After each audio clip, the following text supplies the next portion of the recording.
Ayan. So, hello beautiful. So, today, ang ating vlog ay update pa rin during the storm Christine. So, kahapon, October 24, nag-start umulan around 1 PM hanggang gabi. Tapos, pagising ko ngayon, October 25, ganito naman yung naabutan ko. Nawala yung UV plastic ko, tinangay yata, at saka natanggal yung ito. So, hindi sila ganun kabasa na super wet. Magbuhat tayo. So, medyo mabigat lang ng konti.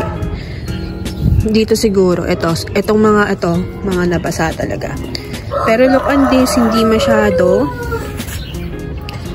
Ayan, so medyo basa, pero yung inner hindi ganun masyado. Ang ating inner miss.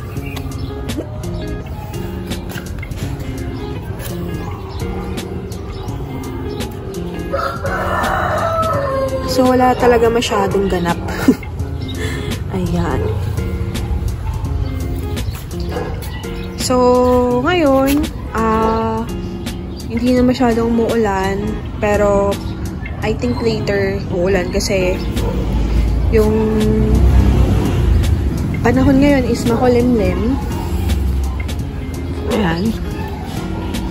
Makulimlim talaga. Pero yung mga plants dito is basa yung mga Tapos ayan, nakaipon kami ng pang tubig sa fountain.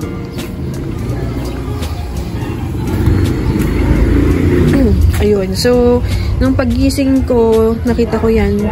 Inisip ko nilipad yung UV plastic ko. Saan kaya ako napunta? So, dito tayo sa side na to. So, ito magaan lang. Hindi sila ganun nabasa. Kasi nga, yung ulan dito is pa away sa kanila.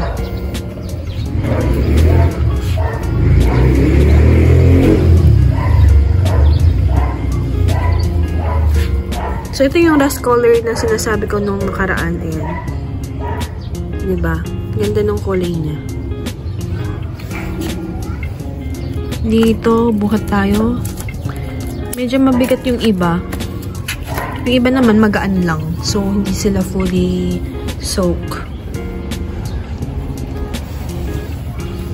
Ng ating kiko over there. Saan may malaki kong kiko? Ayan na pala. Ayan, kasunod yun. Tapos, dito isa. Ayan.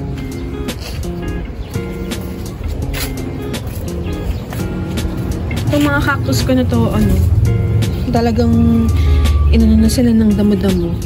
Pero nakakaganda din naman tingnan yung mga damo na to.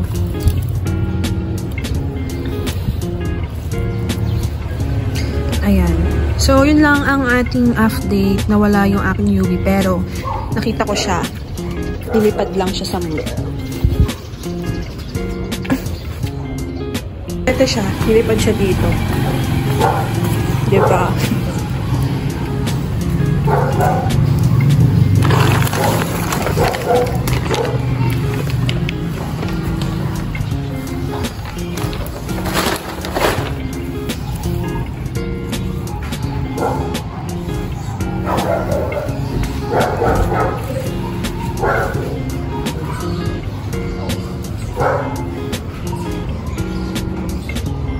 So, yun. Kabit na natin ulit. Baka mamaya kung ano pang kaganapan ang maganap.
So, yan, nakabit na natin. Ibat lang natin camera.